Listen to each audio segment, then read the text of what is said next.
I just came in from outside. It's windy outside, so my hair's kind of crazy. I think I haven't done one of these in like a couple of weeks, and I probably haven't really written anything in a couple of weeks either. Maybe a little somewhere around there. So it's been a while. I've been feeling weird for a few weeks now.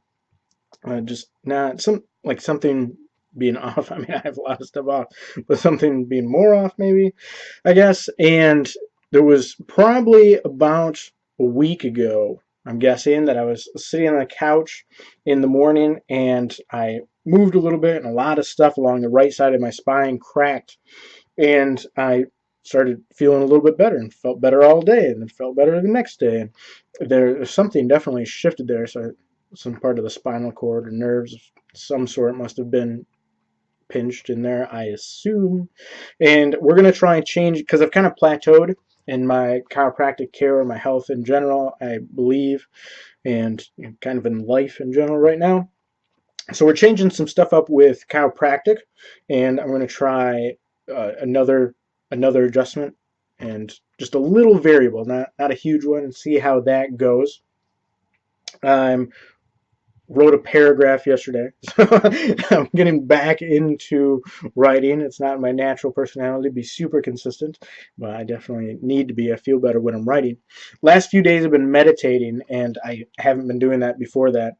The 10-day retreat I did definitely, like, permanently changed my experience of pain, but when I do it on a consistent basis, it is so much different. It's so beneficial to meditate for like a few minutes a day. It's incredible. And I probably, to really be feeling good, I think I probably need to be at least at like an hour a day, maybe spaced out over the day in 20-minute sessions, 3 20-minute sessions. I think would probably feel really good for me and allow me to get a lot more done because I'll have better acuity and energy, mental and physical, and it changes the way I experience still my pain, but it changes it even more. So that's something huge that I needed to be doing. I've been inactive though. I've still been teaching. I'm ramping up my teaching hours, and I need to do that. Just money wise, I'm having a really hard time making the bills and the income meet there. I'm almost have one medical bill paid off. It's only $60 a month medical bill, so the other one's $190 a month. So it's not the major medical bill, but I'm getting closer, so it would be nice to have the $60 a month go away. Not sure how far I am from that. I have to get better organized on the schedule. I entered a small business contest just for ideas for a teaching platform. We'll see how that goes. It's no big deal if it doesn't come through.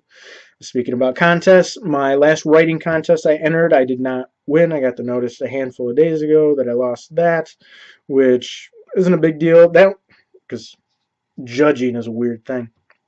That was the one where I wrote the dark historical story about the baptism of Hannibal, as I called him in the story, in children's blood. So that was the first dark thing I've written, and I don't even read very many dark things. I've been consuming a lot of content. I've been reading a lot, especially nonfiction on writing. Been reading some short stories and still been reading some of the epic novels. And consuming these, well, I took a couple of courses, one on mythology from Jordan Peterson. That's just incredible, amazing, and read some major portions of his book, and that is mind-blowingly wonderful. And then I took Brandon Sanderson's writing course from Brigham Young University, and that was great too. So really useful. But Jordan Peterson stuff from when he's at University of Toronto is uh, wonderful. It's great. So really cool framework to work within about mythology and just human psychology as a psychologist, really. So that was awesome. I'm going to dig even deeper into that stuff. I'm working on now, actually, I'm going to work on doing some cognitive tests again, some IQ tests. I need to arrange the MAT test, which is a graduate entrance test, but you can use it for a lot of IQ societies too, eventually. But I have to go to Lansing for that, so it's a bit of a trip. And my car's in bad shape, and it's winter here, and it's an $80 fee, so $80 is a bit hard for me to come up with right now.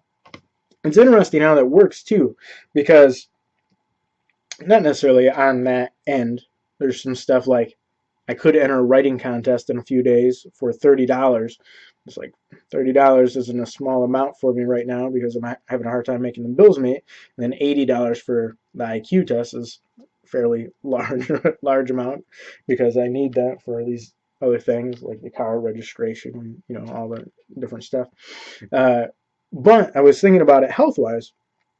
It's interesting that there's certain things I need to pay for to keep my health good, right? Like everyone.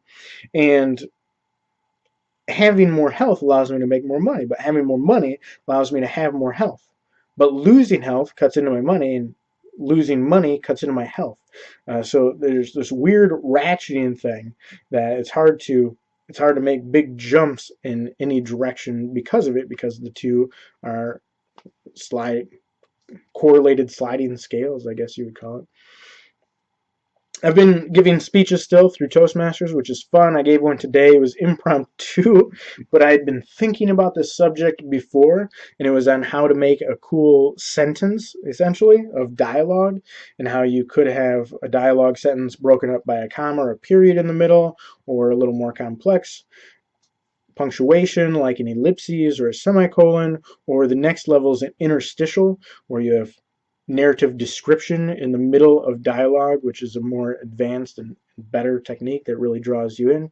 And that was cool. So the speaking in Toastmasters has been going well, and enjoying it still, that's for sure. And I need to complete one more project. I have to arrange a seminar for Advanced Communicator Gold, and I will eventually get to that, hopefully soon.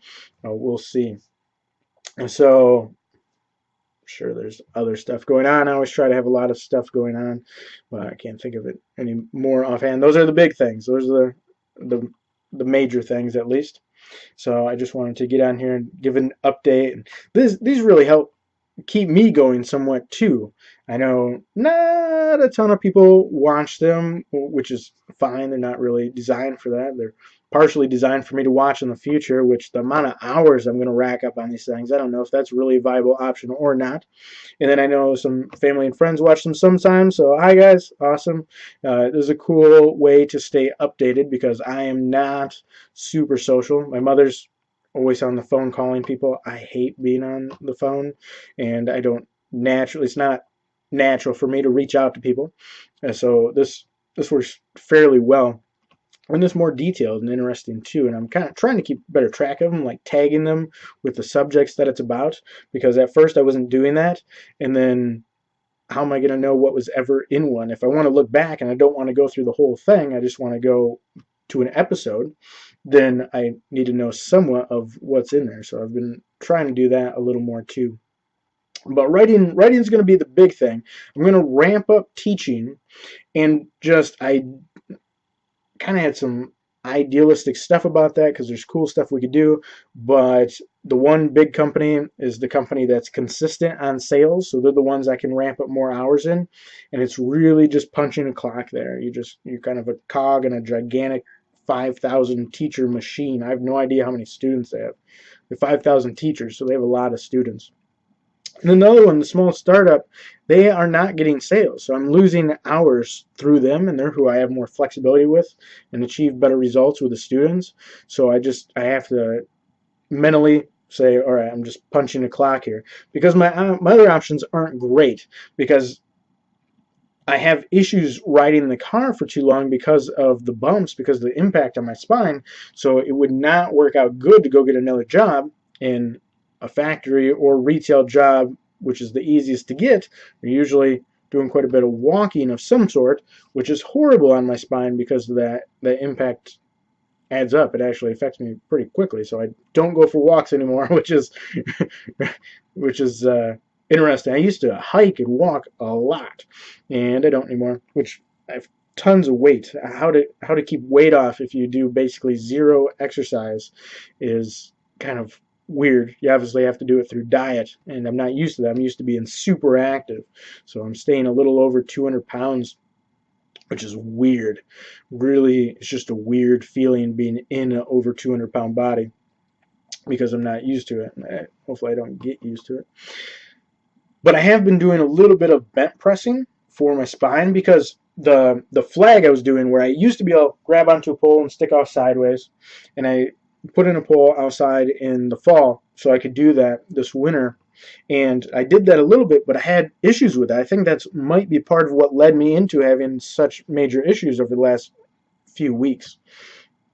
And so I've shied away from that. I haven't been doing that, but it's still my lateral chain, my spine side to side, that needs to have something change with it. So I started doing bent pressing, which is a very old press. No one does it in gyms. And you're pressing with a big weight with one hand, but instead of just like this would be a shoulder press, this would be like a side press, a bent press, you actually hold the weight here and then bend your body away from the weight. And the weight just kind of stays there. And then once your arm is straight, you can hold a lot more weight with your arm locked out. And then you stand back up. And that's actually the way Arthur Saxon in the early 1900s, because it was before World War I, pressed 385 pounds overhead with one arm. With one arm, 385 pounds overhead. It was through the bent press, and a handful of people have gotten over 300 pounds with one arm with the bent press. But anyways, that's not why I was doing it. I was doing it because this leaning away motion really involves your lateral chain, and it's cracked all sorts of stuff, all the way from my neck through my thoracic and lumbar spine and all the way into my hips. So obviously the cervical spine is what I have to be really careful about, and it's been adjusting more of my thoracic and lumbar and hips than anything else, and that's been interesting. It could also be part of why I had a few down weeks there, but I've continued to do it just on the hope that it would turn around, and it seems to be.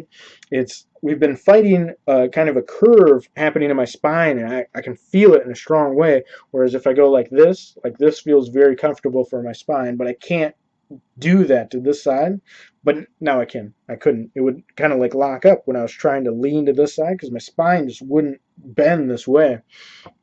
And through doing the bent press, that has really evened out. It has really balanced out. So I think that's helping keep my spine straight. I'm not sure on that. My certainty on a lot of stuff in life in general has really decreased over the last couple of years because I've failed at so many things so repeatedly. It's hard to keep it up, and then you just add more uncertainty with all this health, and health is such a hard thing to isolate, a biological system in an open context. You can't isolate it to run experiments on it, really. So it's kind of weird or interesting. And hopefully I feel better when I'm taking colostrum and cartilage and organ meats like desiccated liver as pills. I don't have the money for them right now. I'm still taking a lot of nutrients, but I don't have the money for those right now because they're not cheap. So hopefully by ramping up my teaching, I'll be able to pay the bills I already have. Hopefully enter some more writing contests because a lot of them have small fees, not huge. Hopefully get my IQ test soon, and hopefully get some more nutrients to help the healing. And we'll see how that goes. It's weird hours because it's China. They're 13 hours ahead of us now. They don't do daylight saving time, so the other half of the year they're 12 hours ahead of us.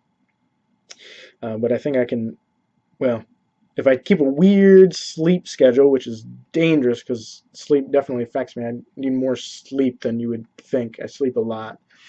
And if I don't, like my body and mind get all messed up pretty easy now. I'm fragile. I'm the opposite of resilient. And if I worked like some weird shifts on the weekend, I might be able to rack up some hours that way. So I'm going to add some and just kind of slowly roll it over from week to week and see what I can get up to. So we shall see.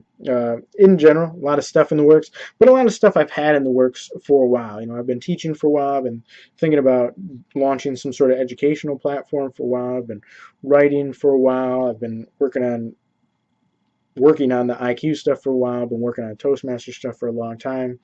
So a lot of lot of normal stuff that I've had in the works, I guess. But some of it can come to a head fairly soon. I think over the next couple of months, I'm hoping to possibly complete the IQ test and finish the Advanced Communicator Gold in Toastmasters. And those, those are basically one-time things. So if those complete in the next couple of months, then those are kind of done. A lot of the other stuff is ongoing.